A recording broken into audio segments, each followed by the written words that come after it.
What's up everyone, Janitor Jake here. Now see, if you're new to the channel, I would like to say welcome. Unfortunately, it's got to be under these circumstances. And so as a disclaimer, I'd like to give a fair warning that generally I do not make these types of videos on my YouTube channel. Usually the kind of videos I like to make are haha, silly, goofy, poo-poo in the pot, dumb kind of comedy stuff. So generally speaking, I do not produce content like this, and I do not plan on producing any more content like this anytime in the near future on my channel. Now, for the old school fans out there that have been wondering, hey Janitor Jake, where the heck have you been? Why are you being lazy and not producing any content? Well, as you guys can tell from the title of the video, my father passed away. Now, his passing only happened a few months ago. However, all of this kind of started way back in June of 2019. So I'm going to go through and tell the entire story of what happened from the beginning all the way through up to his passing. And I want to talk about the future of this channel. So go grab yourself a plate of food, go get yourself a drink and a bag of popcorn or whatever it is you want to snack on, or go have dinner or supper or breakfast or lunch, and sit back, relax, and I'm going to start the story of everything that's been going on. So back around the year of 2008, my father had a stroke for the very first time. Now, when he went to the hospital, because he was a military veteran, the hospital took him and sent him all the way over to the Minneapolis VA medical facility, which is about 3 hours away from where we live. And when he went down there, he stayed there for about a month, made a full recovery, and was able to come home. About a year later, once again, he had another stroke.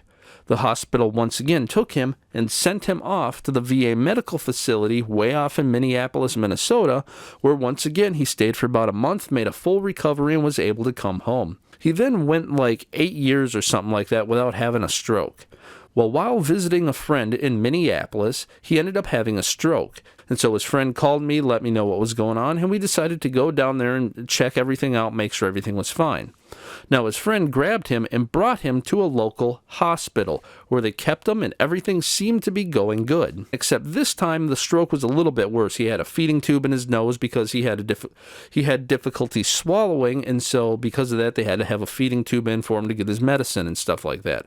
But he was still very responsive, and he was still acting like he did before when he had the original strokes. So I'm thinking, all right, he's doing so good. Everything's going great. He'll make a recovery in maybe a month or so. That'll be good. So me and the family, we take off and we head back home. A few days later, we get a call from the hospital, and the hospital says, oh, hey, no problem. He's doing good. However, he did have a fall. You know, we're working with him, trying to do stuff, and he ended up falling, blah, blah, blah. But we got him all taken care of. Don't worry. He's in really good condition and everything like that.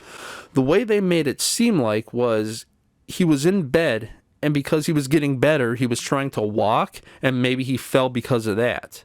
But this is the kind of person he is anyway. He wants to get up and hurry. He doesn't want to be in the hospital. So that would have made sense. And that was kind of the way they explained it to me, was that, oh yeah, he's doing good, so everything's fine. Okay, cool, I trust you. Do what you got to do. A few days later, now it's Sunday, and it's been a week since he had the stroke, and we were going to go down and visit him again. Like I said, this is a 3-hour drive. So we're getting ready to go, and the hospital calls us and they tell us, hey, just to let you know, your father's doing really, really well, and he's going to go do some rehab now. But I figured we'd call you just in case you guys decide you want to show up and do whatever, blah, blah, blah. He might be doing rehab, so you won't be able to visit him or anything like that. He might not be here. He might be doing rehab. So now I have to jump back a little bit and explain what the VA medical facility would do. When he was in Minneapolis at the VA medical facility, the way that worked, that is like this huge billion-dollar company, this gigantic building. It's worth like billions of dollars. When he had the stroke, he was brought into like a hospital bed. So he's in like this hospital room, monitors and everything all hooked up to him. Then people would come in, take him, go and do rehab with him, like in another room or in another area of the hospital. Then they would take him and bring him back to his hospital room where he's being monitored by doctors and the whole 9 yards. So that's what I thought they were going to do. I was thinking, oh, okay, he's doing rehab. That's what you guys are going to do. Awesome. You know what? You guys do what you got to do. We will wait a few days before going back down there, and then we will visit with him then. So a couple days later, we're getting ready to head back down there, and then my aunt calls, and she says, hey, yeah, did you know that he's he's staying at some nursing home for this rehab thing. And I was like, what? Okay, I didn't know that, but thank you for letting us know. So we look it up, we find out, yeah, he's staying at a nursing home. And I'm like, well, that's weird. He's never done this stuff before because, like I said, in Minneapolis, all this stuff was done under a gigantic billion-dollar facility. So we go down there, and this place is called Texas Terrace, which is located in St. Louis Park, Minnesota. Now, I'm actually saying this because this facility was absolute trash and absolute hogwash garbage, and I'm going to put them on blast big time. I'm going to really rip into them on this one. So anyway, we go down there, we go to Texas Terrace, we drive down there, we get to the facility, we walk in, we find out where he's at, we go into his room, and as soon as I see him, all of a sudden, he is 10 times worse than he was. His tongue is sticking out. He's drooling all over the place. He can't hardly speak like he was before. And I'm like, what is going on? And so one of the nurses is like coming in, and I'm trying to ask her. I'm like, hey, what's going on? You know, he's acting worse than he was before. And the nurses there acted like, I guess, robots. It's the closest thing I could think to explain. They'd be like, They kind of shrug their shoulders and just walk off. Like, every time you would try to ask them a question, they'd look around like they're confused, like they don't understand what you're saying, and then they just waddle off and go somewhere else. And so anyway, one of the nurses finally come back in, and they say, yeah, we'll let you guys talk to his speech therapist. So, okay, fine. So eventually his speech therapist comes in, which was a normal person. This was like a completely normal, awesome person. So we go with the speech therapist, and she says, hey, let's go into a private room. So we go walking off and go into a different room with her. And the way I guess things like that work is like nursing homes will have nurses, but they hire or bring in other people like doctors or speech therapy or physical therapy. They're not nurses that work at the actual nursing home. These are like outside, like contractors in a sense. So we go into the room with the speech therapist. And she starts talking, and she says, yeah, your dad, you know, he's a really funny guy. He cracks us up. He's always making jokes and this and that. And I'm looking, I'm like, kind of confused. And I told her, I said, yeah, I'm kind of confused. And I explained the whole situation about how he had strokes before. And I said, well, it's confusing to me because just a week ago when he was at the hospital, he was doing great, and now he's like 10 times worse. What's going on? I've never seen him in this condition before. And she looked at me really confused. She's like, oh, we didn't know that he was doing any better. And then she said, actually, he was even worse when they first brought him in a few days ago.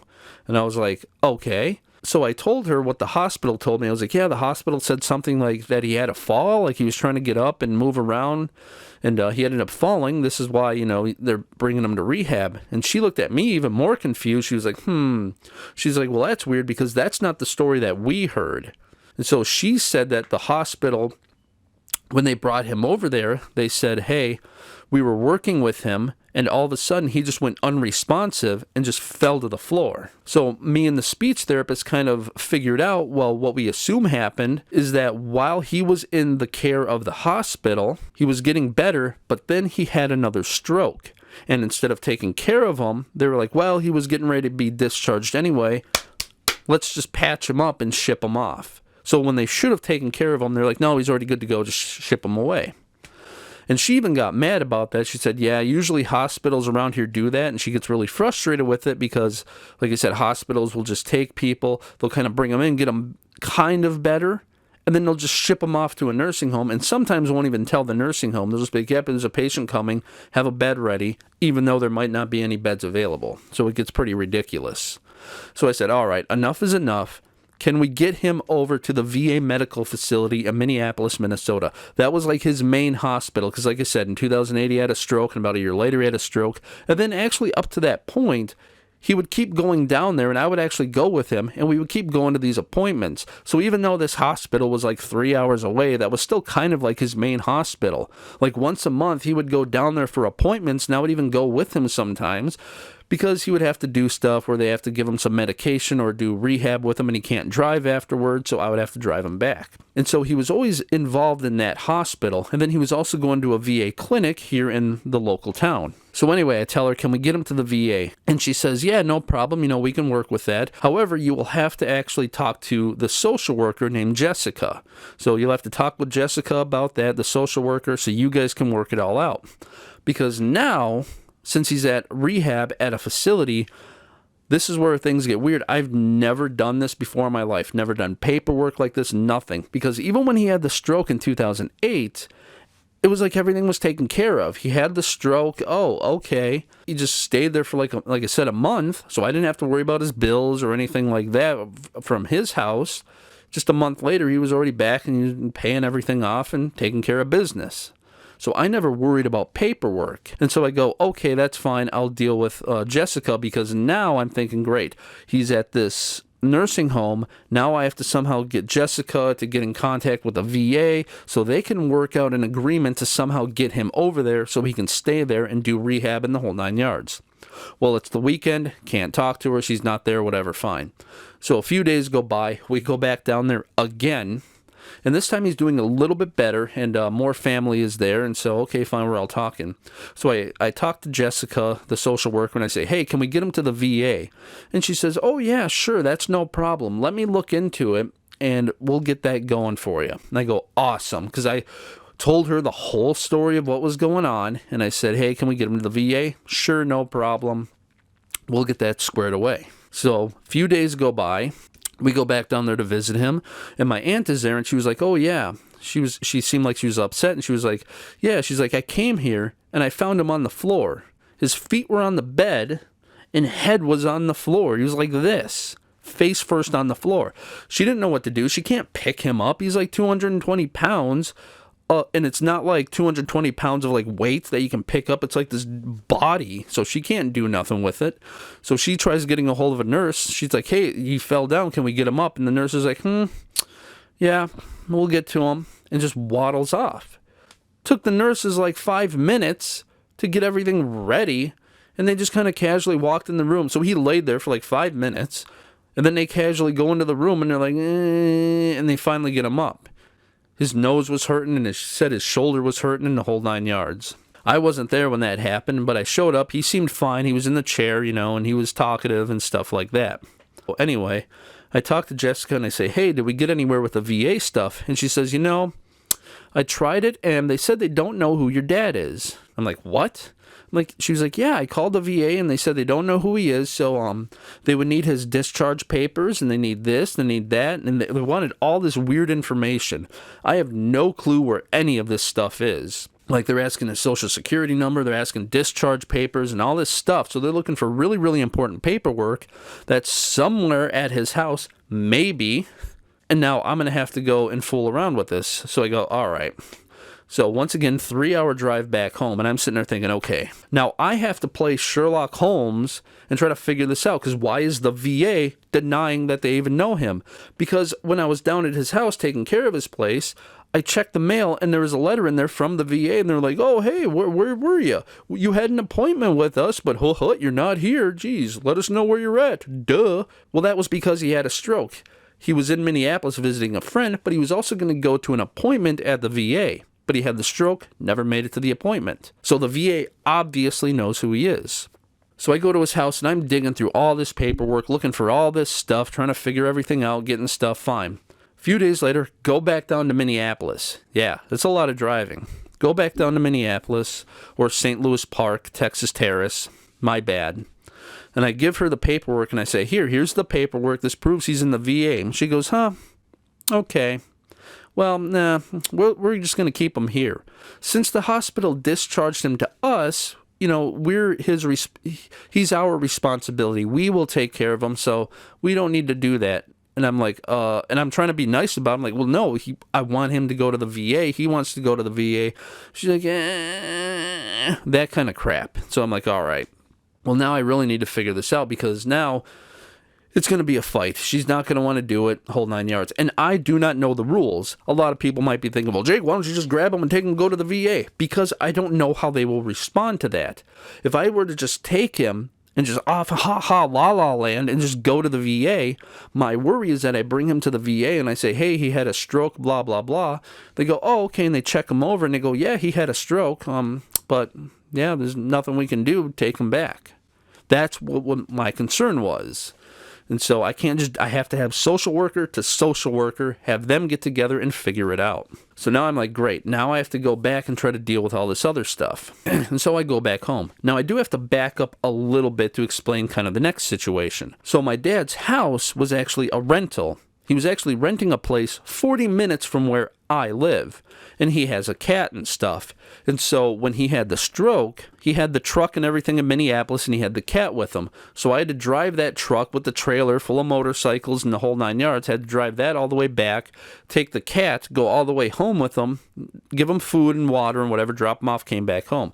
So what I had been doing up through all this time is every other day I would drive 40 minutes to his house where I would feed the cat, give it water, stay there, clean up his house, try to take care of stuff. And I did give it plenty of food, and I gave him plenty of water.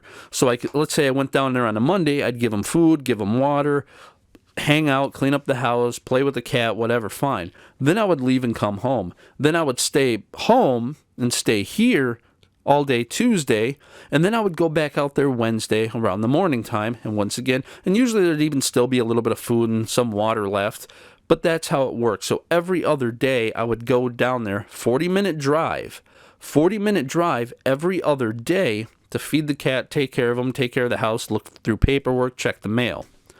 And then to top that off, driving 3 hours once or twice a week to go down there and try to get everything squared away. Well, because it was a rental, he's paying rent. I don't know who his landlord is. And when I tried asking him, he knew the guy's name, but he didn't know his phone number. He didn't know where he lived or anything like that, because the landlord would just randomly kind of show up. Because I think the landlord lived around that area, so when he would drive by and see my dad, he would just pull over, oh, hey, how's it going? Ha, you got your rent money? And my dad would just give him the rent money and be done with it. And so one day I was down there, I went back in the whole 9 yards, I'm trying to figure out what to do. So one day I go down there and there's a note on the door, and the landlord was asking where my dad was. He's like, hey, where is he? You know, I'm kind of worried, what's going on? Somebody call me. So thank goodness he left his number on there. And because this is his place, like the landlord owns it, he has a key. So because my dad wasn't paying rent, he was kind of confused, so he went and checked, actually checked to see if my dad was okay. And that's when he realized, well, somebody's feeding the cat. There's food in the dish. He didn't see my dad anywhere. Okay, so he leaves, and then he would come back again. Food bowl is obviously empty. He left, then we'd come back again and look, and suddenly the food dish is full. So he's like, hey, I know somebody's fooling around in here. What's going on? So thankfully, he left his number. So I ended up giving him a call, and I let him know everything that was going on about the VA denying him. And he says, well, actually, my wife works for the VA in Minneapolis. She's done work for them. I'll let you talk to her. So he passed the phone off to her, and I started talking, and I let her know what was going on. She got upset. She's like, that's ridiculous. There's no reason why they should be denying who he is, because they've talked about the VA and stuff like that before, because her son was in the military and stuff like that, so they had this VA connection.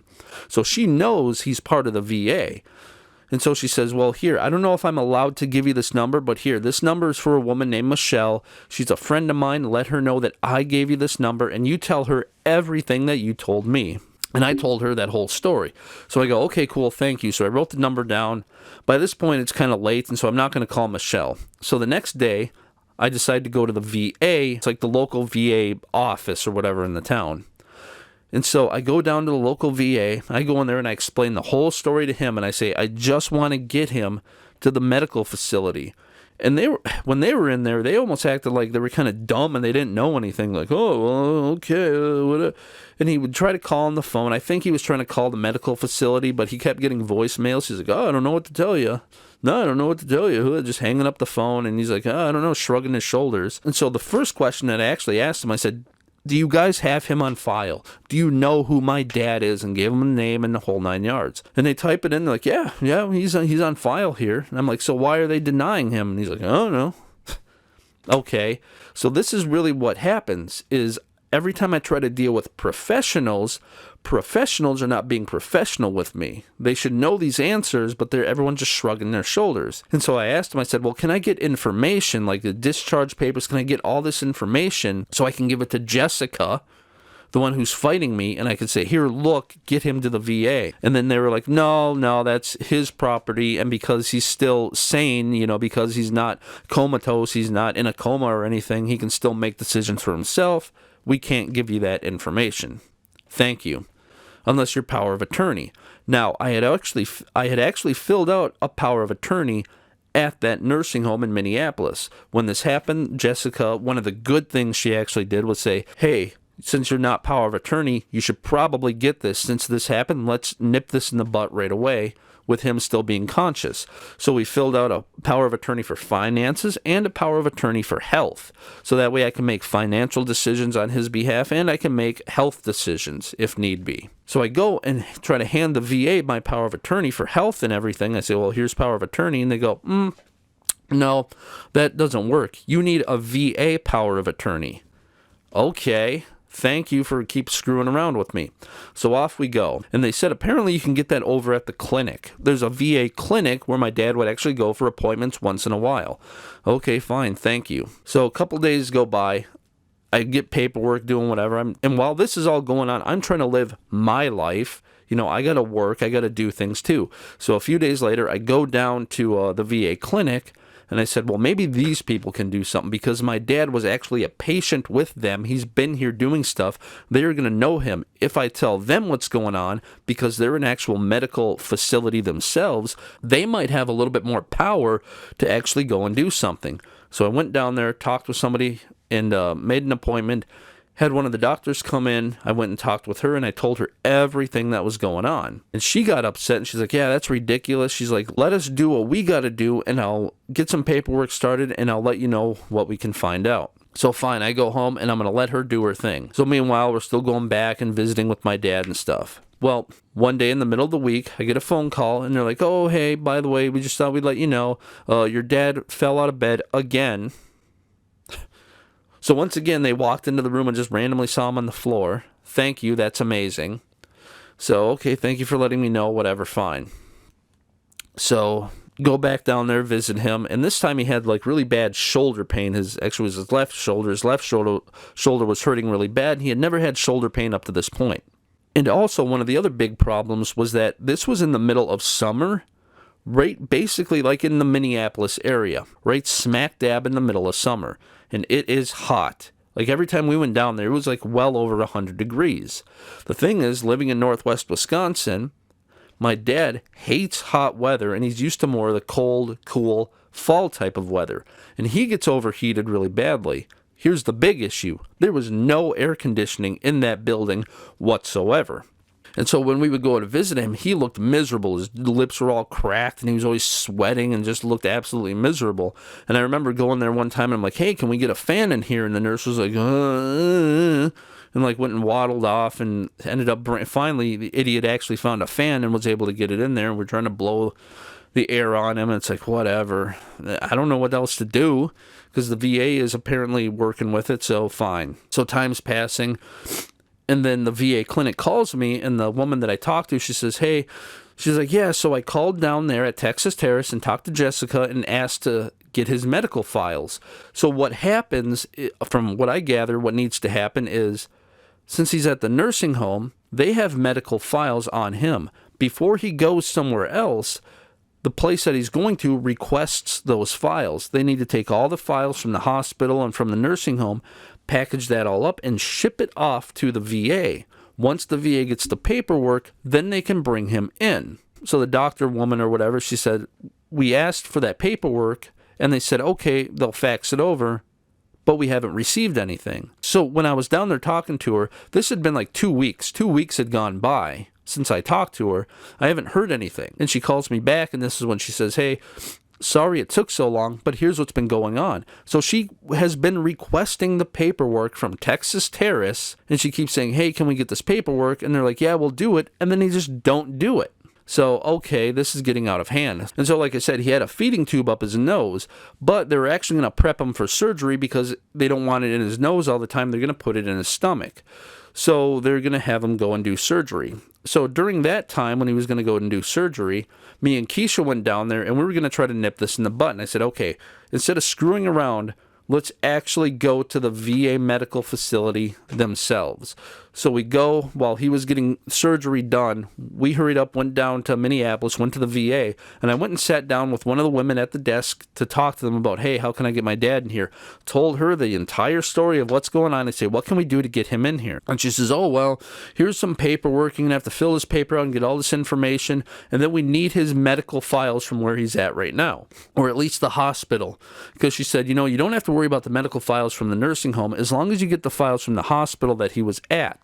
So once again, it's that weird situation where none of these professionals will actually kind of do it for me. I know it sounds lazy, but it's like these people have more power to like call and request this stuff more than I do. But everyone wants me to kind of go and do it myself. So before he can go in there, I have to fill out all this paperwork, and then I have to go to this other hospital and get the paperwork and bring it in and turn it into the VA. So we leave there. We go to this other hospital. I go and I talk to them and I say, hey, can we access these records, blah, blah, blah. And they're like, oh, well, you need power of attorney. And I'm like, well, I do have power of attorney, but I don't have the paper on me. And they're like, yeah, you're going to have to fax the paper over. We're going to have to get our lawyers, and they're going to have to approve it. And once that finally happens, then you can have access to this paperwork. So it's this nonsense, just ongoing baloney all the time, which gets really, really frustrating because, like I said, I'm supposed to be dealing with professionals who should just jump in there and take care of business right off the bat. But it's all this, no, you call that person, go and do this, go and do that. So I say, fine, you know what? I have Michelle's number from the landlord. I'm going to call her and we'll get this straightened out. So I go to my dad's, I get on the phone, I'm digging through paperwork, I call Michelle. I explain the whole situation about what's going on. I explain how, like, he fell down a couple times over there. They're real lazy with him. They act like they're robots. They don't want to do anything. And the VA apparently doesn't know who he is. And Jessica won't help me get him to the VA. It's like everything's turning into a fight. How do I deal with this? What do I need to do? And she actually got upset, too. She's like, this is ridiculous. She's like, no, we know who he is. She looked him up on file. And she's like, yeah, we have him on file. We don't know what's going on, why she would even say that. It almost sounds like she's lying to you. And after I told her this whole story, she says, okay, I'm going to pass you off to this other guy in the other office. He's actually working on your father's case, whatever that means. So I'm like, okay, fine. So she transfers me over to this other guy. So he gets on the phone, and once again, I tell him the whole story as well. Now, I do have to back up a little bit. So one of the things is I kept saying, can we get him to the VA? What if he wants to go to the VA? Can we get him there? And Jessica from Texas Terrace kept telling me this. She said, here's the problem. If we take your dad and bring him to the VA medical facility and say, here's a stroke victim, so on and so forth, whatever. She said they're just going to look him over and be like, yeah, he had a stroke, but he's on the road to recovery right now. And they'll just ship them back.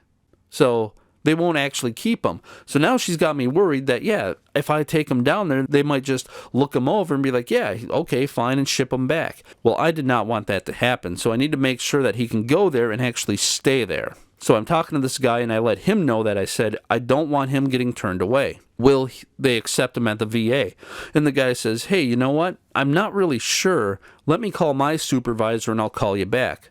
Okay, once again, more phone call-y stuff. So I hang up, fine. About 20 minutes later, he calls back and he says, okay, I got some information for you. So you're going to want to call this number. Thank you. Time to call another number. So he gives me the number and he says, this is the VA referral number. And what you're going to have to do is you're going to call this number. And what you want to do is say your father was on floor 4J. And he started giving me all this like almost like insider jargon, like a bunch of terminology that I could use to prove that he was at the VA before so they could accept him. So I go, okay, cool, thank you. So I get back home and I call the referral number, and the woman answers the phone and she says, VA emergency, how may I help you? Okay, sounds like I'm calling like the emergency room. So first things off, it's my dad in the system. I gave her his name and she's like, oh, yep, he's in here. And I said, okay.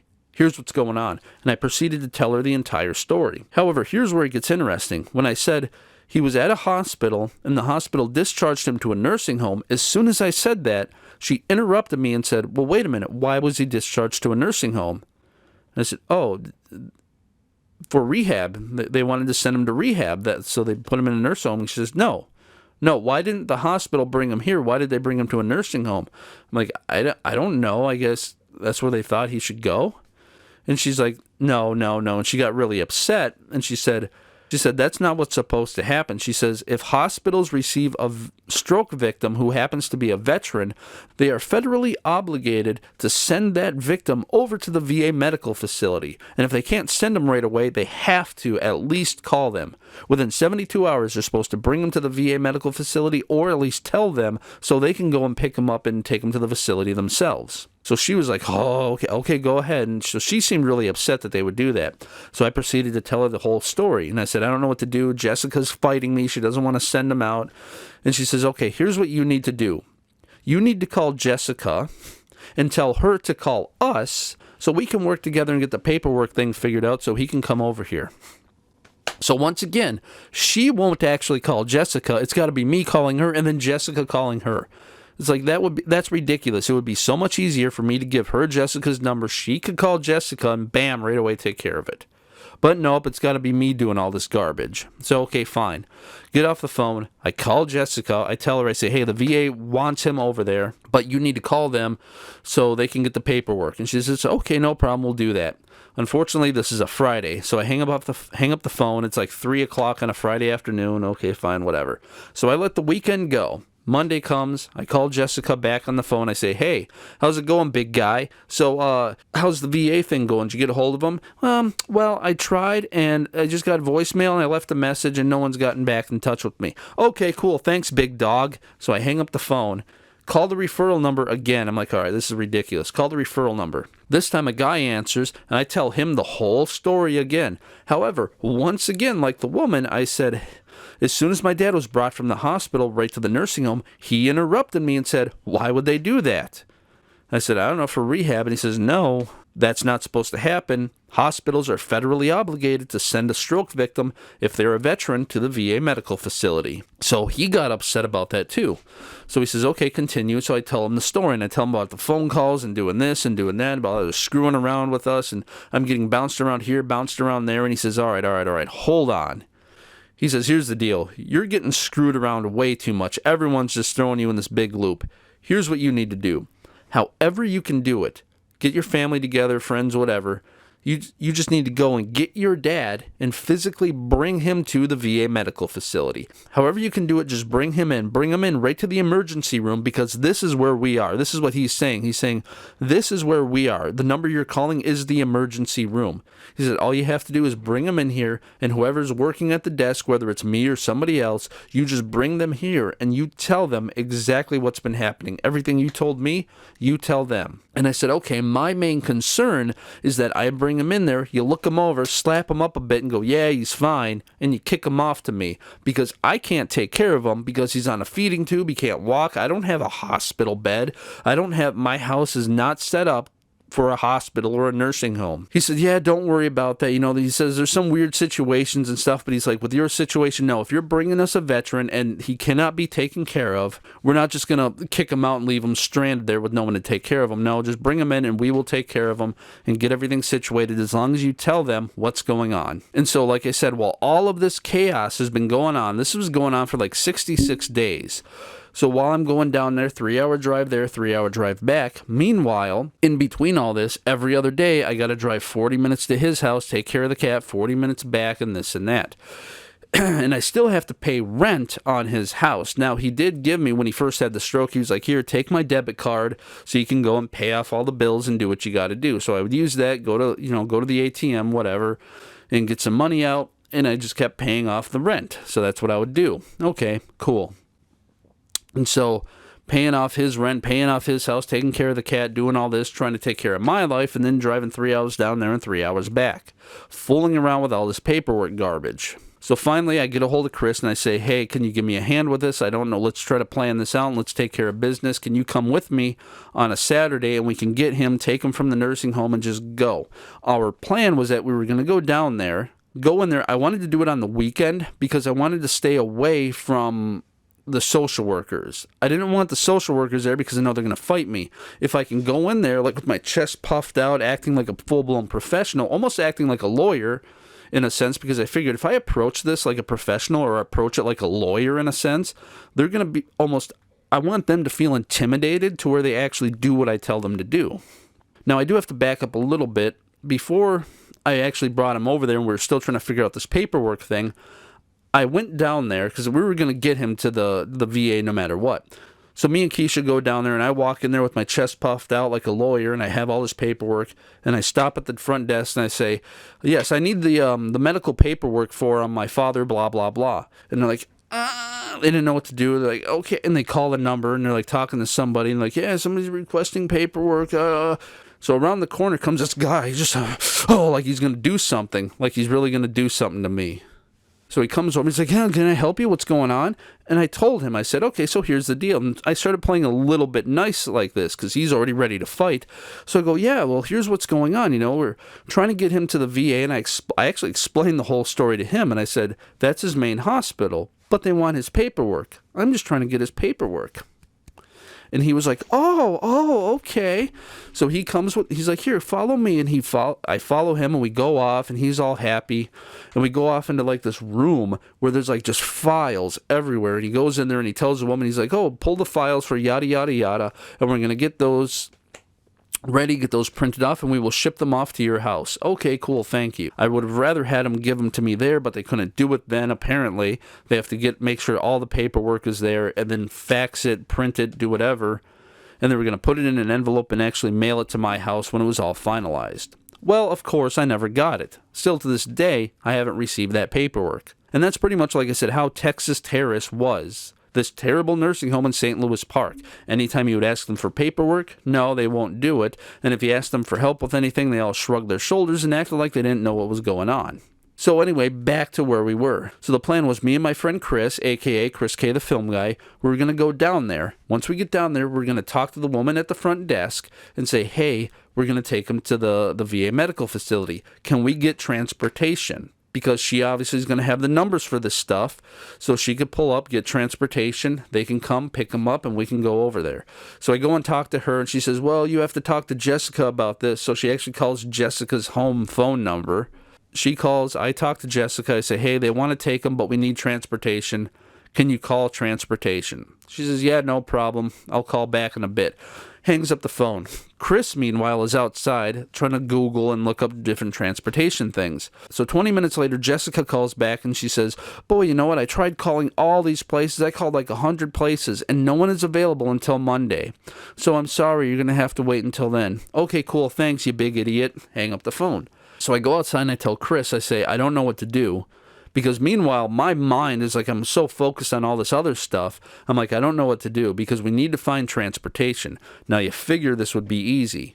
Just Google medical transportation, St. Louis Park.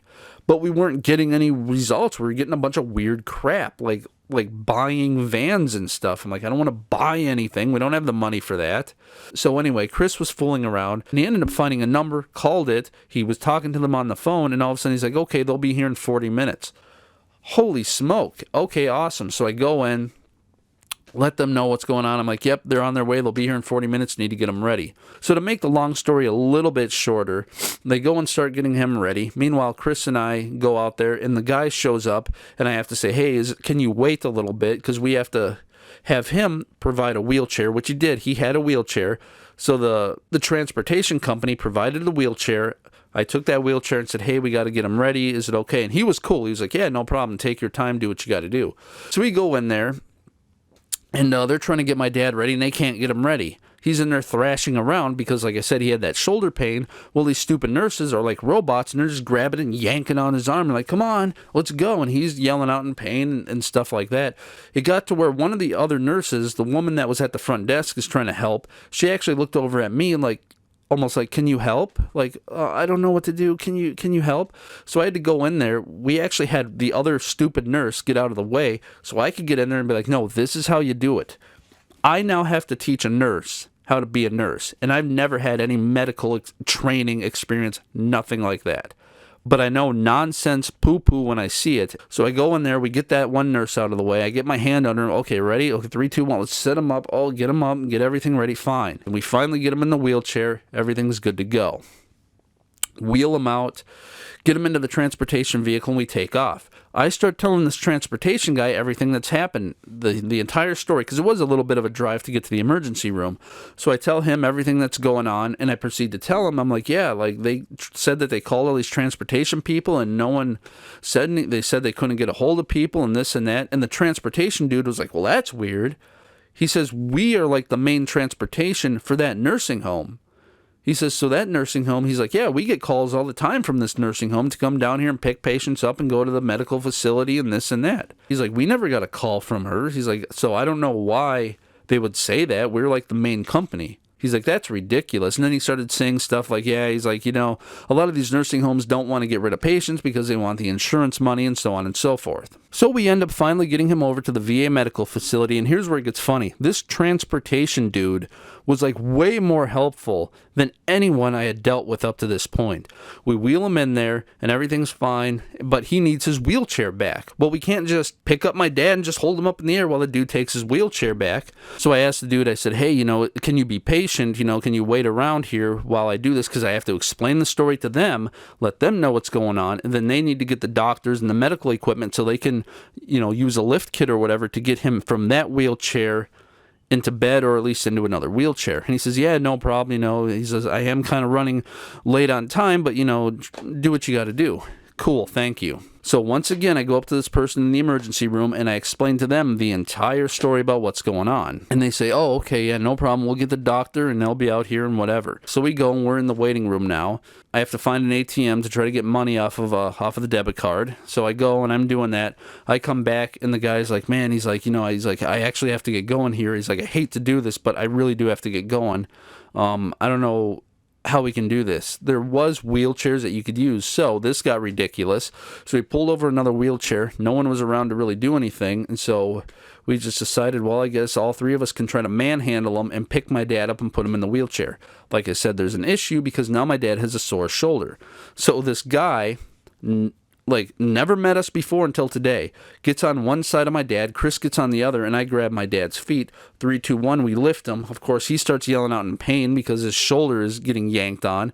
As I'm holding him, this is like 250 pounds of like dead weight, and as I'm trying to carry him, I'm walking, I trip over the legs, I start stumbling. Well, I can't drop him, so now I'm really like trying not to fall, using as much muscles as I can. We finally get him set down in the wheelchair. Everything is cool. Everything is calmed down. We get done. We give the guy a really nice tip because he deserved it. So we really tipped him good. And he was like, holy cow. Like, he was like, even like, wow, you guys are amazing. He's like, oh, man, we really appreciate it. Because we told him, we're like, hey, we really appreciate it. Gave him this tip. He's like, oh, man, I appreciate it. He's like, wow, that's an awesome tip. Thank you. Okay, cool. So he takes off. Well, then this nurse guy comes in, and so I go and start talking to him, which is crazy because the dude is like bigger than I am. So we get in there, and he's like, hey, so tell me what's going on. So I explained to him the entire situation of what happened. He says, okay, thank you, you know, and so he's checking my dad and doing this and that. And he says, okay, the doctor will be in here a little bit. You tell her the entire story too. So he takes off. This woman doctor comes in, and I explained to her the entire situation. So she's, okay, cool, fine. She leaves. Another person comes in, is doing blood work. So we're sitting here waiting. About 2 hours go by, which is nice. I will say this. This is awesome about having internet and technology, because now I'm like, great, Chris is going to be bored. Well, he really wasn't bored because he can fool around on his phone on Wi-Fi. So he's out there fooling off on his phone, whole 9 yards. So everything's finally getting situated. They go and do like an MRI or some, I don't know, a CAT scan. I don't know. They did something with him. They come back and they say, okay, we got everything situated. We got everything figured out. And we got a room for him upstairs. So we're good to go. Yes, thank you. So we go, get in the elevator, take off, go upstairs. Now there's like a whole nother team of people, a whole nother set of doctors and nurses. And they say, okay, so tell me what's going on. So once again, I had to explain the entire story again to this other female doctor. Get in there, and he's getting prepped up or whatever. Nurses are taking care of him, and there's this other nurse who's like I said, another giant nurse dude, and we start talking. I start telling him what's going on, and he was really upset. He's like, yeah, that's ridiculous. He says, yeah, I can tell they weren't taking good care of him. He says, because of your dad's feet. He's like, your dad's feet look awful. They're all crusty and like just really bad, and like the nails are long. They obviously didn't take care of them. So he was over there putting lotion on his feet and says, yeah, no problem, we'll take care of them. we'll get everything squared away. He says, but it's the weekend, so there are no social workers or anyone here. So Monday, you'll probably get a call from the social worker, and they'll figure out what to do with him, if he's got to go somewhere or if you want him here, what's going on. So after all that's said and done, we get in the van and we start driving, and my brain is like fried by this point of telling this story so many times. I'm like, just completely out of it. So the weekend comes, I can finally relax, with the exception of having to go 40 minutes, feed the cat, take care of business, come back home. So Monday comes, I get a call from the social worker, says, hey, can you come down sometime? How do you want to do this phone call? And I was like, actually, I can come down there. I'll go down there, visit him, and we can meet. So we go down there, go to the medical facility. I meet with this woman, and I tell her the whole story about what was going on and what I want. And I say, I want him staying here. And she says, okay, that's all well and good. Unfortunately, she says, unfortunately, we cannot keep him here. She says, because it had been so long since the stroke, we would have to do what's called acute rehab. Acute rehab is not done here. That is done at like a nursing home or another facility. She says, what we do here is intensive rehab. She said, this is why your dad was actually able to stay before, because when he had the stroke, he was instantly brought here where they did intensive rehab, and then they kept working with him until he got better and then sent him off. So that's what they do. They get a stroke victim in, work up to a point, whether they get better or not. They hit their plateau, and then, okay, they send him off. My dad had always gotten better, and then they send him off. She said, but because it had been so long, he kind of like healed himself in a sense. Like I said before about the whole broken arm. It's like you break your arm, but it heals on its own, and they can't really do anything. You're supposed to get in there right away. And so because it had been such a long time, they can't do anything about it, unfortunately. And I kept trying to ask them to do it, and no matter what I said, no matter what I could offer them, nothing. Their hands are tied. They can't do anything, unfortunately. They said, however, obviously you don't want him going back to that other nursing home, so we will find a place for him to go. Okay, cool. About a week later, we go back down there to visit him, and all of a sudden I've been noticing something. I noticed that his left foot, because he's paralyzed on the left side, I started noticing that his left foot was kind of twitching, that it was moving, and I was like, oh, holy cow, like he's actually starting to move his left side. This is awesome. This is a good sign. So this was the start of like, okay, it looks like he's doing great. So a few days later, I get a phone call, and I actually missed it, so it was a voicemail. So I listened to the voicemail, and it's a social worker, and she says, hey, we found a nursing home for your father to go to. It's about an hour away from where you live. And so I called them. They said they'll take him. They'll take him tomorrow. So I called a transportation company and let them know. So they'll be getting a hold of you to let you know the price of what it's going to be to take him from Minneapolis to this other nursing home. Thank you. Have a good day. So I go, okay, cool. I got to wait for this transportation company to call. So I go off and do some work. I come back and there's a voicemail. I listen to the voicemail. It's actually a nurse now from the VA medical facility, and she says, hey, I got some information on this transportation company. They're going to pick him up tomorrow at around 9 o'clock in the morning, and the cost is going to be $5,000. Thank you. Have a good day. $5,000? We don't have that kind of money. That's ridiculous. I don't have that kind of money. $5,000 all of a sudden? Okay. So I'm like, okay, I need to figure this out. So I'm sitting there, I'm thinking, okay, I need to call back the social worker and be like, what transportation company did you get? Because this is ridiculous. It's only a 2-hour drive for them. They need to take them from Minneapolis to this place. They're not taking them from Minneapolis to my hometown, which is 3 hours. They're only taking them 2 hours, and that's $5,000. That's insane. So anyway, I get a phone call, and I answer, and it's the transportation company. They say, hey, we got this information. We're supposed to pick them up at 9 o'clock tomorrow, and the price is $5,000. However, if you prepay, it's only going to be $1,500. Okay, so if I pay them $1,500 like now, we can do it. And I'm like, well, like I only have a debit card, which is going to have a limit on it. Like if I try to spend like, I make this up. If I try to spend like $500, the card will just be like, nope, and they'll deny it because there's a limit on it. So I'm like, great. I'm like, well, let us try to figure something. I explained to her what was going on. I was like, well, I never even knew this. The social worker just called and was like, yeah, we got this transportation company. They're going to get him. And the woman from the transportation company was like, holy smoke. She's like, hey, we're sorry. We didn't know any of this. We just got the call from them and said everything was set in stone. She said, so do you guys want to cancel or, we'll work with you. What do you guys want to do? And I said, well, let me get off the phone. I'm going to talk to Keisha. We'll try to figure this out and we'll call you back. So I talked to Keisha because in the bank we had about $1,400. So we would have to completely drain our bank account and then borrow money from my dad's debit card and somehow get this figured out. And I'm like, holy cow. So to make a long story short, we were able to get money onto Keisha's credit card because what we had to do, I had to get cash out of the ATM, take that cash, go to her bank, have them take that money, put it into her account so she has more money so she can use this credit card. This is ridiculous. So we get everything figured out. To make a long story short, get everything figured out. We pay her off. So there goes our bank account, just completely big fat goose egg. So later on that day, okay, we head down to the nursing home that they're bringing him to. We get there, he's laying in bed and everything, and we're talking to the doctors and trying to figure things out. And I noticed they don't have the feeding machine there for him. And I'm like, I should probably ask them about that. Where's his feeding machine? Is he going to get his medicine? Because that's that feeding tube. All the food and all the medicine goes in there into his stomach since he can't swallow. So I'm talking to the doctor. He's like, yeah, everything's going good, yada, yada, yada. So and they're showing us the packet and stuff. And he's like, yeah, so he's got some meal tickets in here, and they're going to be doing dinner here in about a half hour or so. So yeah, you can get some food in them. And I'm like, what? Food? And he looked at me confused. He's like, yeah, you can go eat dinner. I'm like, so he's able to eat? And they're like, oh yeah, they got a meeting over at the VA.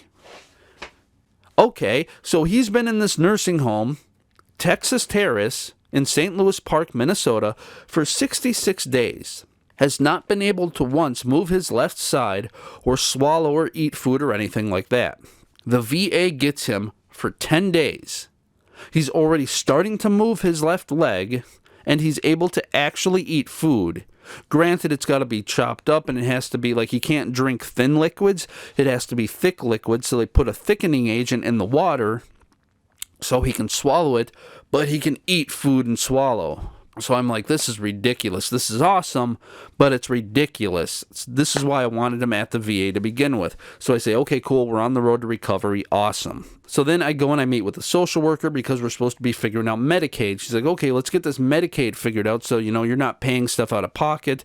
The insurance will be paying for it. So you need to fill out this giant packet. But it's the end of the day.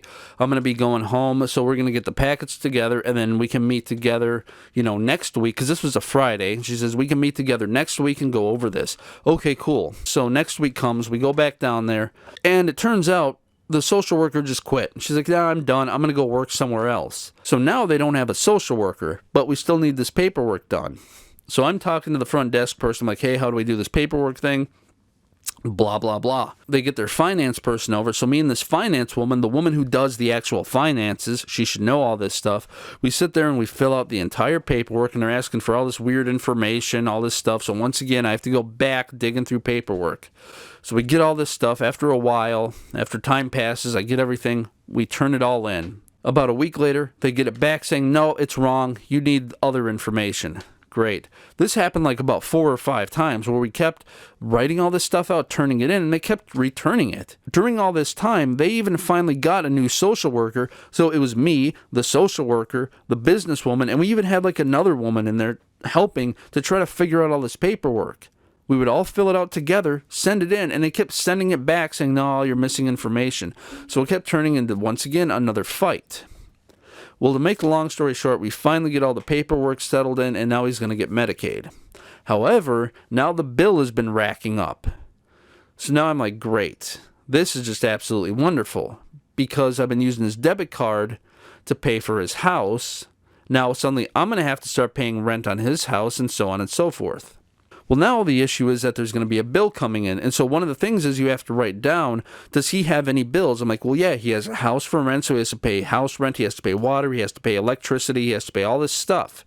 From what I gather, you fill this out, you write down the bills that he needs to pay.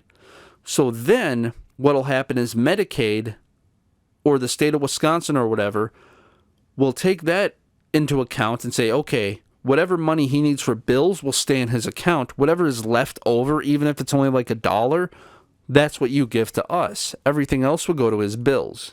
But apparently, that wasn't true at all. All of a sudden, we get a bill, and it's basically the same money that he's receiving. He was getting Social Security and he was getting military retirement, which was about $1,800. But the bill itself was like $2,000. So I'm like, why? And I'm sitting there with the social worker trying to figure all this out. I'm like, why is it $2,000 when he only gets $1,800? And even that, $800 goes to bills. And she was like, yeah, I don't know why they're doing this. We'll have to figure it out. Don't worry, we'll figure this all out. And this just kept going on and on and on. Meanwhile, I go to pay the bill one day, and I go to get money off of his ATM. Suddenly, the card's declined. Why? I don't know. So I go to the bank. I'm like, hey, why is it declined? And they're like, well, we can't tell you because you're not power of attorney. Okay, well, here's the paperwork for power of attorney. And she rolled her eyes. She's like, all right, fine. Well, I'll have to pass it off to the lawyers, and we'll get that figured out. So now I got to worry about this whole money thing. And so all of a sudden, she calls me later on. She's like, yeah, the lawyers reviewed it, and we need a note from the doctor saying that he was of sound mind when you filled out this power of attorney. So they did not believe that my dad knew what he was talking about when we did the power of attorney. Here's the problem. That power of attorney was notarized. When it's notarized, that should be the only thing that counts.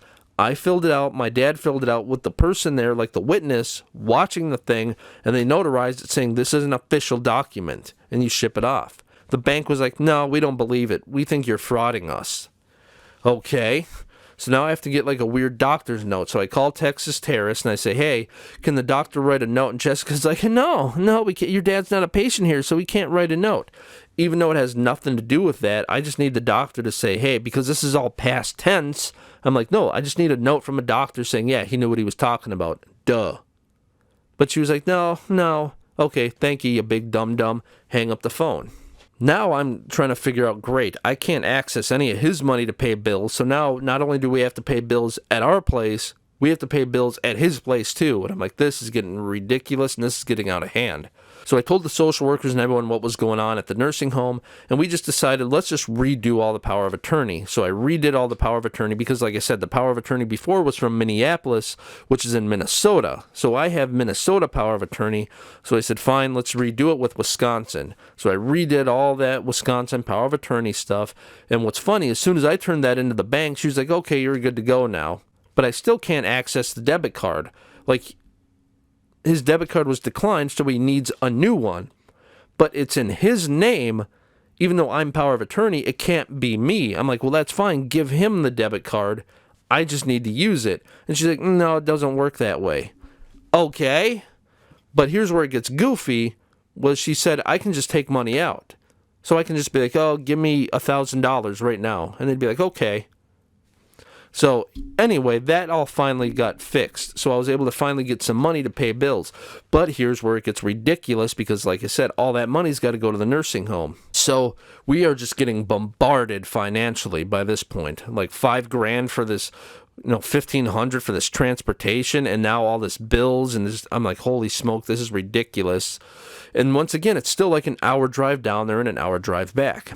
So anyway, they're working with him, doing rehab. He's getting better. And I'm like, awesome, he's getting better. He'll be able to come home soon. And then randomly they call me in there one time and they're like, oh, by the way, we're done doing rehab with him. Why? And they're like, well, he has shoulder pain. So when they're doing rehab with him, he's getting better. Now they need to put him in this machine to do something else. But they're having a difficulty time with it because it puts pressure on his shoulder, which is hurting him, and he can't be in that machine. So they're going to stop rehab for now, and then they're going to do doctor's appointments to figure out what they can do to get him back into rehab. Okay, so I have to fill out a paper that says they're going to cancel rehab until everything's settled in. So we cancel rehab, they do some doctor's appointments and whatever to figure this all out. So, okay, his shoulder hurts and there was really nothing else going on. So I say, okay, fine, forget it. Let's just get him back into rehab. Even if we can't do his arm, let's work on his legs. Because for me personally, I don't care if he can't move his arm anymore as long as he can get up and walk and do things. Even if he has to keep his arm in a sling, that's fine. Let's get his legs going because his left leg is finally starting to move. And so I told them that at the nursing home, let's get him back into rehab. And they're like, no, you already filled out the paper to cancel it. I'm like, yeah, but we only canceled it because he was having shoulder problems. I don't care anymore. Let's get him back to doing that. And they're like, no, the insurance won't pay for it anymore. So here's what I think happened, and here's what they should have actually said. He was doing rehab, but he wasn't fully recovered by the time they wanted him to be recovered. Let's say they wanted him to hit a full recovery after a month, but it was going to take 5 months instead. Well, too bad he didn't make it after a month. Well, we're done. So the insurance just flat out denied him. That's what I think was happening, but they never told me that. So now insurance won't pay for it, and if we have to do, that's like $100 per session, and a session is only like an hour. So that's $100 out of pocket, which we're already paying bills here and paying bills at his house, and I'm like, holy cow. So now it's basically up to the nurses to do rehab. That's what they said. They said it'll be up to the nurses to do the rehab. Okay, fine. So I would go down there, and I would actually help do rehab, have him lift his leg and do stuff. And by Christmas of 2019, it was going awesome. I'd be like, hey, lift your leg. And he would just lift it like it was nothing. I'm like, yes, we're getting better. Everything's going good. Nothing can go wrong. And then all of a sudden, January comes, and he starts experiencing horrible back pain. January of 2020 comes, he starts experiencing horrible back pain. And it's because they get him in bed. So he's laying in bed, they get him up for lunch and for dinner and stuff, and when he's in the wheelchair for too long, he starts experiencing extreme back pain because he actually has arthritis in his back and his shoulder. And so he can't be in the chair for too long. But instead of working with him, he was like, I want to lay down, so they just put him back in bed. But instead of getting him up, back and forth, they just let him lay in bed. And so now he's laying in bed all the time, which of course is making his back hurt even worse. But he doesn't want to get in the chair, and so the nurse is like, well, he's making his own decisions. He doesn't want in the chair. We won't put him in the chair. They're even letting him eat in bed, which is actually, I've heard from other nurses that's actually bad, because you can't be laying in bed. You have to be up, because gravity, you eat food and gravity has to pull it down. If you're laying in bed and eating food, you can get sick from that. So I remember they were taking him for appointments, trying to figure out this back pain thing, and I already knew what it was. It was just them slacking and not getting him up in the wheelchair and moving him around and doing proper rehab. So anyway, we get done with an appointment. I come back. It's in the evening time, and one of the night nurses comes in, and she's like, yeah, I heard about this back pain. And I start telling her, and I said, I don't want to sound, really disrespectful or anything, but I think it's the nurse's fault. I think the nurses are supposed to be doing rehab with them, and they're not doing jack diddly. And she says, you know what? I agree with you 100%. She says, whenever I'm here, which is in the evening, and we do dinner and stuff, I make sure to always get him up. Whether he wants to or not, I get him up, get him in the wheelchair, and we go and do dinner. I lay him back down. Later on, we get him back up, do stuff, lay him back down. She says, so I agree with you. I think the other nurses have been slacking. So February, March, all this starts coming around. Okay, fine. So it's like March of 2020. And he finally seems to start getting better. Like people have actually finally started doing rehab with him. Okay, cool. So I'm in there doing rehab with him. He's starting to get better. Okay, he's going to start to walk again. This is going to be great, and we can get him home and we won't have to worry about this bill stuff anymore. And then COVID hit. Pow. So now we can't go in and visit him or anything like that. So that entire time, can't visit him, can't do nothing. Okay, fine. So fall time comes, and they start finally allowing people to show up and do outdoor visits as long as you have your mask on, you're 6 feet apart. So I'm sitting there thinking, well, hopefully time fixed itself. So I'm hoping, man, maybe I'll come back there and he's actually doing really well. No, he's actually done worse. So by the time I see him again, September of 2020, he's actually worse. So it's like, okay, fine, this is getting out of hand. So I go back home and I'm thinking, man, I want to get him home. If I can get him home with us, we can do rehab. But I need to make sure to have all my eggs in a basket. I need to make sure that I have a wheelchair for him. I need to make sure that I have a lift kit for him. And I need to make sure that we have a bed that he can sleep in a separate room. See, we don't have many bedrooms over here. So we have a bedroom. The one daughter has a bedroom, and the other daughter has the other bedroom. That's it. There's only 3 bedrooms in this house, and they're all being used. So I'm thinking, okay, we need to figure something out. And so I kind of had this plan, like, okay, let's get a bed. We'll put it in the living room, whatever, and we'll get everything figured out. So I'm going to call. I'm going to get all this figured out, and we're going to have them bring him over here with all his medicine and get everything going. And then all of a sudden I get a call from them, and they're like, oh, hey, just to let you know, your dad isn't doing too good. He has a blood clot in his lung, and we have to ship him off. So they ship him off to Eau Claire, to the hospital. So he gets over there. They're like, yeah, he's not doing too good, this and that, blah, blah, blah. They're giving him medicine. Well, then like a few minutes later, they call back and like, okay, he's stabilized. He's doing good. So apparently he gets this blood clot, goes to Eau Claire, where they fixed him up. Everything seems fine. So I'm like, okay, can we get him to my house? I don't want him going back or whatever. I want him to come to my house. And they said, well, we can't keep him here, so we're going to have to ship him out. You'll have to talk to that person. So then they ship him off to Menominee. And I'm like, okay. So now he's down in Menominee now. And so I talk to this woman down there and I explain the whole story to her. Everything that I've been telling you guys, I told her. And I said, they're not doing rehab with him. I want to get him back home. She says, okay, well, here's the deal. This is a temporary place for him to go. I forgot what they call it, but when there are nursing homes, when a person goes from a hospital and they're supposed to go to a nursing home and they can't, they go to this facility where they get shipped out to a nursing home when it opens up.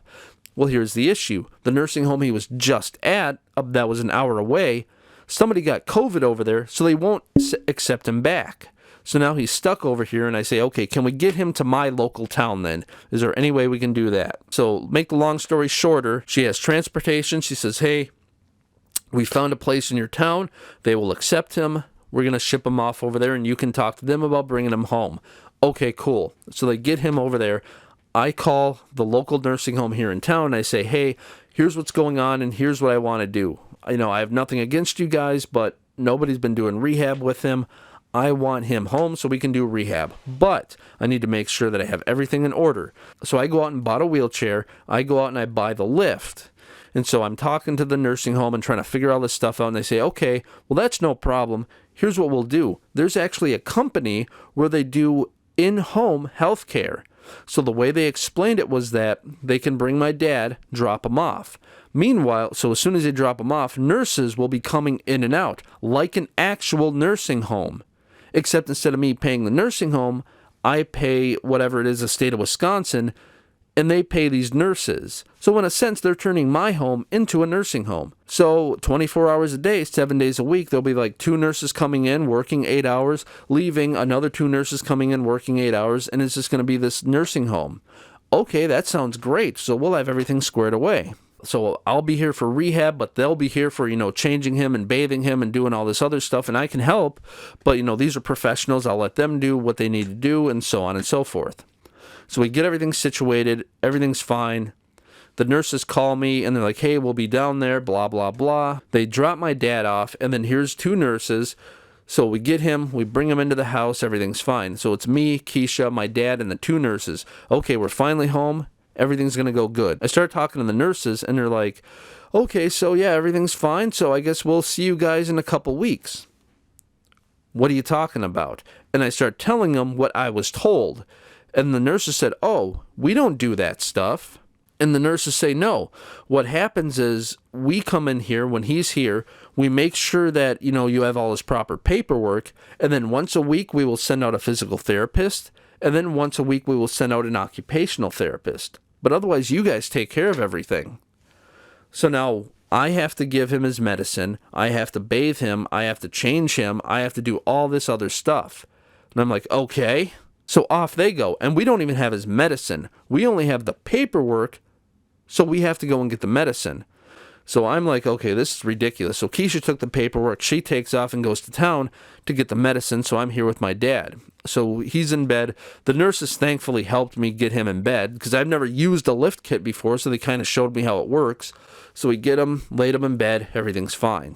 Well, Keisha's off over there trying to get the paperwork. And she texts me. She's like, hey, they won't give me the medicine unless you have his Medicaid card, like the number off the card. So I'm digging through all this paperwork. I find this card. I take a picture of it, send it to her.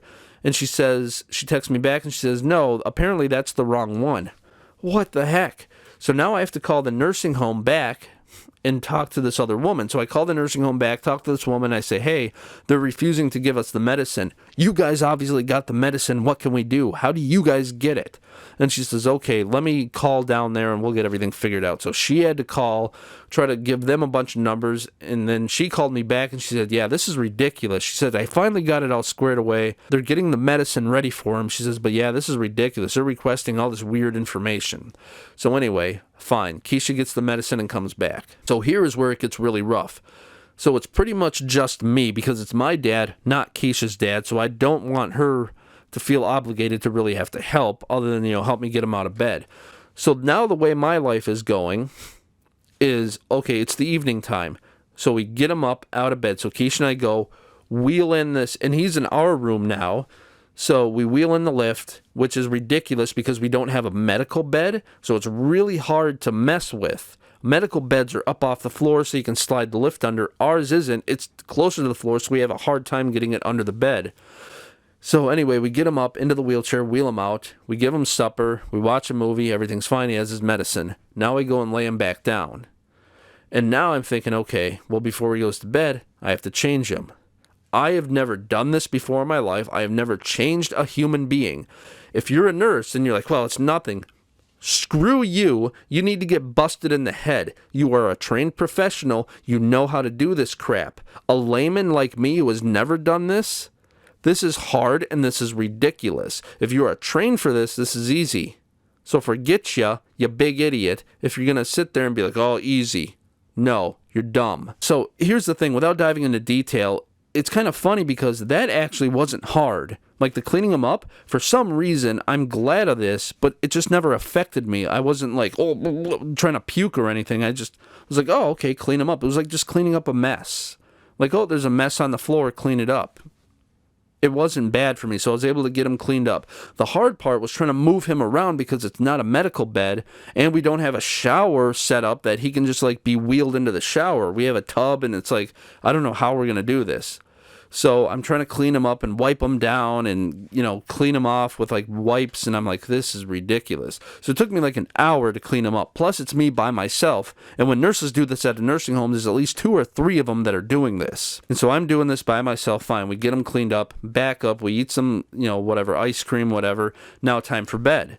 So I lay him in bed. And so now Keisha and I are going to be out in the living room. So she's on the couch and I'm on the floor. And I'm like, well, I can't sleep though, because I have to monitor him. It's 11 o'clock at night, so I lay down, I close my eyes. I wake up at midnight, and I have to go and check on him. So I go and check on him. Okay, he's laying there, he's awake, he's watching TV.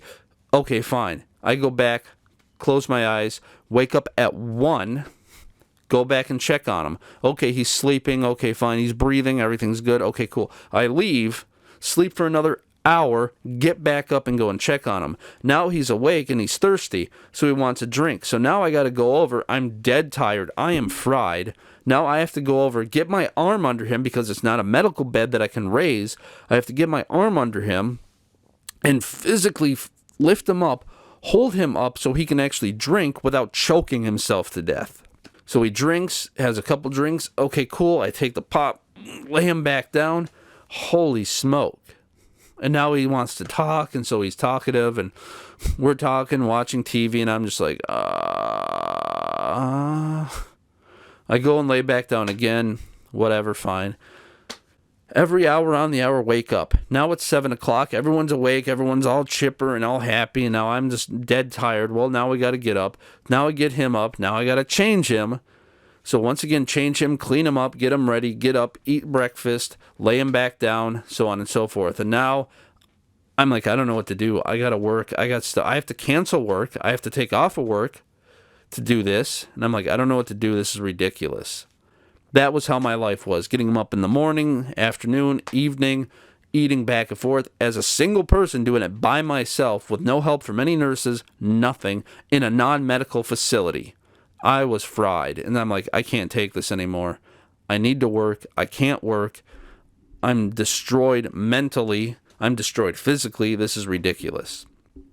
So I call the nursing home back, and I say, can you guys take him back? And she's like, oh, pretty hard, isn't it? Well, like I said, that's the big thing that ticks me off about nurses, is you guys are trained professionals. When somebody like me has to do your job for you, and there's like multiples of you, and there's only me, and I'm doing the same job, that's ridiculous. I say, hey, can you guys take him back? And she's like, oh, you too hard, right? And I was like, well, no. I said, the problem is these nurses don't provide nurses. And she was like, what? And I was like, yeah, that company never actually provided nurses, so it's just been me doing this all by myself with Keisha kind of helping out. And the social worker at this nursing home was like, wait a minute. She's like, that's ridiculous. No, they told us that you... So she got really upset by it. And she said, well, here's the problem. We would take him back, but we can't. Because one of the staff members over here got COVID, so they have to shut the facility down and no one's allowed in or out. Great. So then she says, so you're going to have to try to get him over to the hospital and see if the hospital will take him. Well, I don't know how that's going to work because technically this really is not a medical emergency. This is more like, I just can't take care of him. Can you guys take care of him? They're going to be like, well, what's wrong with him? Well, he had a stroke a long time ago, but I can't take care of him. Like, I don't know. And so I'm like, I don't know what they're going to say. So I have to call his actual doctor. So he has this doctor, so I'm like, okay, I got to call her. So I call her, and she's this big head honcho important doctor, right? So I call her. Well, of course, you know, you call the hospital. I'm like, hey, I'm looking for this doctor, blah, blah, blah. And they're like, okay, we'll patch you into her assistant. So then I get this phone number, and I call, leave a message on the assistant's voicemail. I get a phone call back, and it's from the assistant. She's like, oh, so can I help you? And I'm like, I explained to her the situation, what's going on. And I'm like, I don't know what to do. Like, can I get him in? I want to get him into the hospital and have him stay there, but I can't. I don't think I can just bring him in. I would need a doctor to actually approve of this. And she goes, oh, okay. I'll actually let you talk to the doctor herself then. So we hang up the phone. I get a phone call from the actual doctor. Holy smoke, I actually get to talk to the doctor. So I'm talking to her, and I tell her the whole story. I tell her everything that's going on. Everything I told you guys, I told her. And I said, here's what's happening. I cannot take care of him. I need him to go somewhere. And the social worker at the nursing home said for him to go to the hospital. And she says, okay, well... And she explained the same thing. She said, yeah, it's a weird situation because it's not a medical emergency. She said, it's a social emergency. So she says, we really don't do these kind of things. This is something we generally don't do. But your situation is weird and your situation is unique. So I think we can actually do this. She said, so what you're going to have to do is go down there, bring him in, and talk to the woman in the ER, talk to the receptionist in the ER, and they will get you checked in. I said, okay, well, here's my issue that I have. I told her this. I said, my worry is that I bring him in, talk to the receptionist, and say, I'm here to check my dad in. I think if I tell the receptionist is going to look at me and say, I don't believe you. No, we're not checking him in. And what's funny is the doctor actually said, you know what? That might actually happen. So here's where it gets crazy. The doctor says, okay, fine. Here's my actual cell phone. You can call or text me, but here's what I want you to do. Get transportation and get him over to the hospital. Text me or call me when you're getting ready to leave, and I will get everything situated. Okay, cool. So the next day, we get everything figured out. The next day, I call, get transportation ready. I text the doctor. I say, here's what's going on. I'm going to get him down there. She texted me right away. She says, okay, cool. I'll have everything ready. So we go to the hospital. I go to the receptionist. I start checking him in. I tell the receptionist everything. I say, hey, here's what's going on, blah, blah, blah. And the doctor said it's okay. And she was like, like she was ready to deny me and say, I don't think so. And she's like, I don't know. And I said, well, that's fine because I got the doctor's cell phone right here and I can give her a call. And we can do that. Well, around that same time, this other male doctor comes hauling butt around the corner. He's like, oh, are you Jake? Blah, blah, blah. Okay, yeah, everything's fine. Bernice, back off. Everything's fine. Come with me. So we go in the waiting room, and he's like, yeah, the doctor got everything situated, blah, blah, blah. So we're sitting there. To make the long story shorter, we finally get checked in. They say everything's fine. We get him into the hospital room. And he's good to go. Holy smokes. So I go home. I can finally relax. I am so fried by this point. I'm like, okay, cool. I can relax. So then a few days later, I get a call from the hospital, and they say, hey, we found a nursing home for him to go to. It's in a town about 30 minutes away. So, okay, fine, cool, thank you. So they ship him off down there. So I go down there, meet with them, get the paperwork and stuff figured out for them. And I say, my ultimate goal is for him to not stay here in this town 30 minutes away. I want him back in my hometown. So we stayed there for a few months until finally the place here in town opened up.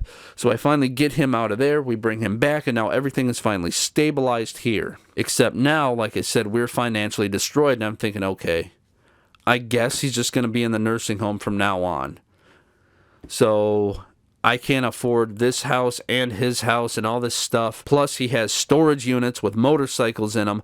So I have to pay for 2 storage units, and I have to pay for his house, and we have to pay for this place. I'm like, this is ridiculous. So I'm going to have to get out of his house. So then it turned into this huge fiasco of going and trying to clean out his house.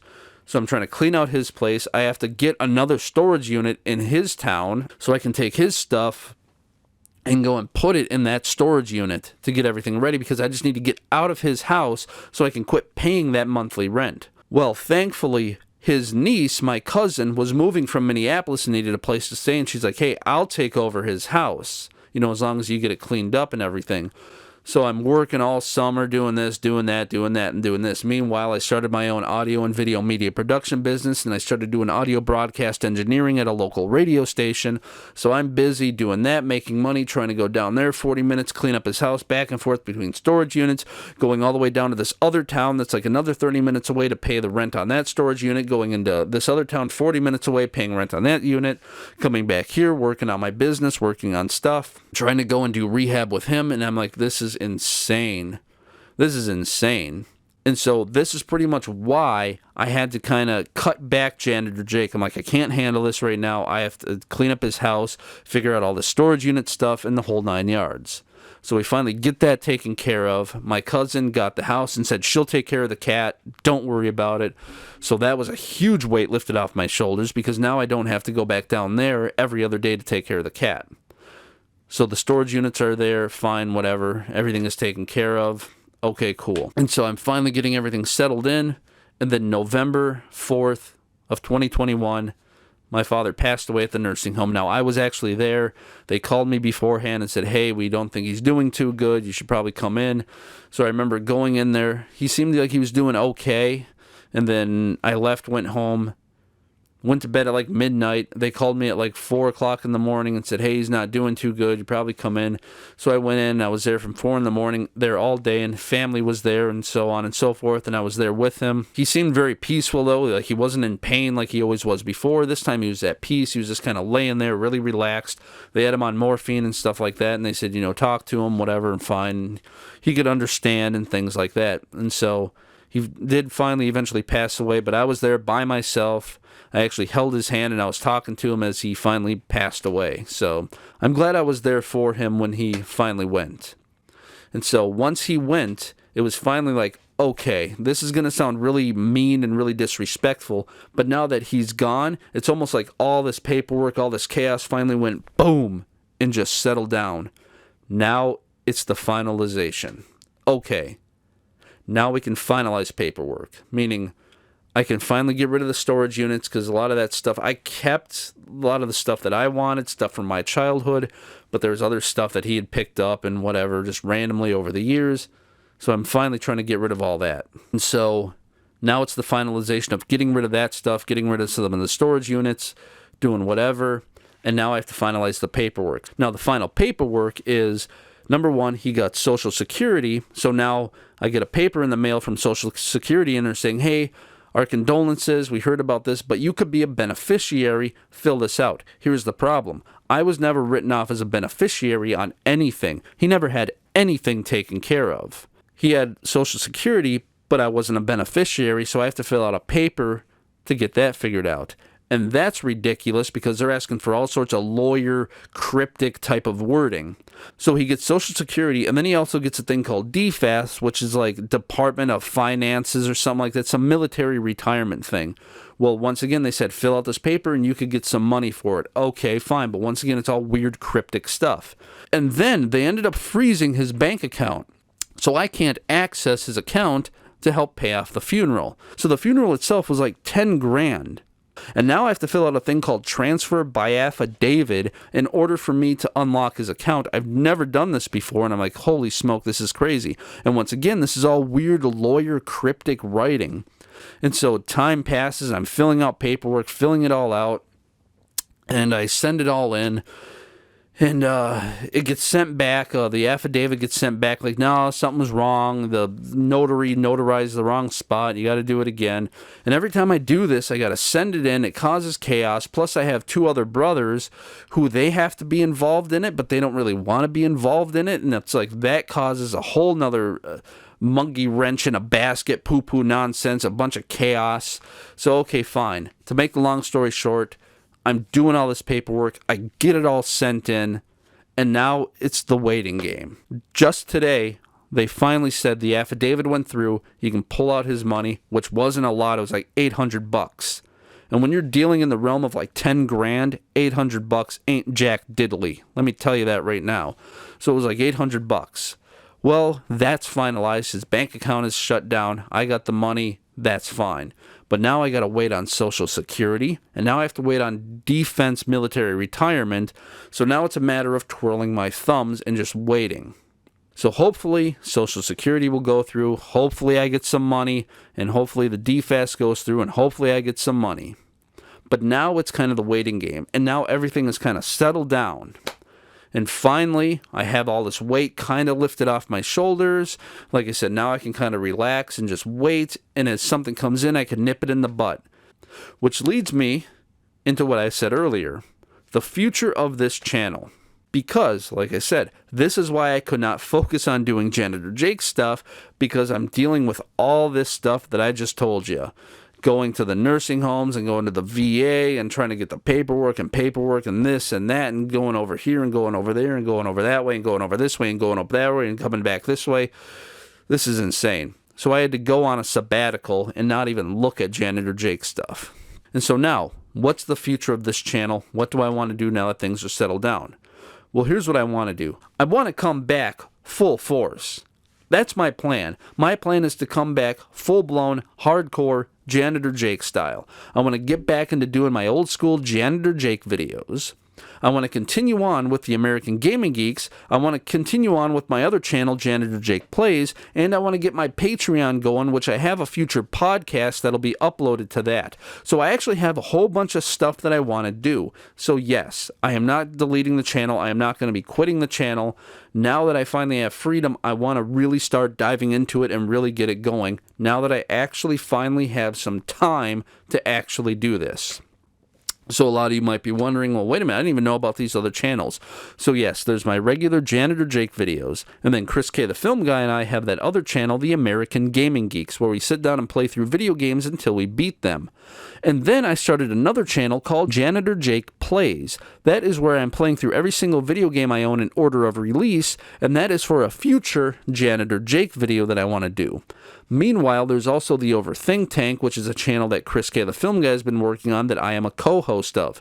And then I have Patreon. I really need to get back into that. So Patreon I need to focus on too. And one of the big things I want to do on Patreon is, for years I've had this idea for a podcast called the Random Babble Podcast. Because over the years, as we'd be filming, me and Chris, we'd be filming and doing stuff, we would always just start talking about stuff. And we would just randomly babble about all sorts of stuff. And I kept thinking, man, I really wish we would have had this recorded. Too bad this wasn't recorded. Dag nabbit.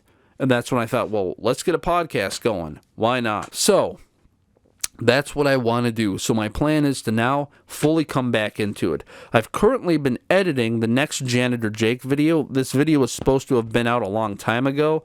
For obvious reasons, I couldn't do it. But I've been working on it. I actually I started working on it yesterday, full-blown, diving back into the editing. And today I've been working on the editing, and I plan on continuing that editing until tomorrow, and so on and so forth. And now I'm going to fully dive in and try to get things going again, now that everything is kind of finally settled down.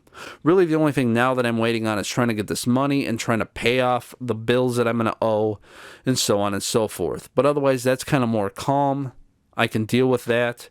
And so now, let's fully get back into it, and let's get Janitor Jake back to where he belongs, which is on the good old land of the internet. So I guess with that being said, I'm going to take off. So like I said, if you are new to the channel, thank you. Welcome to the channel. Thank you for watching. But like I said, I do not plan on doing any more videos like this, hopefully anytime in the near future, hopefully ever again. I just want to go back to doing funny, ha-ha, comedy, poo-poo in the pot type stuff. And so I guess with that being said, I'm going to take off. So whatever. I'm Janitor Jake, and I will see you guys, hopefully, very soon.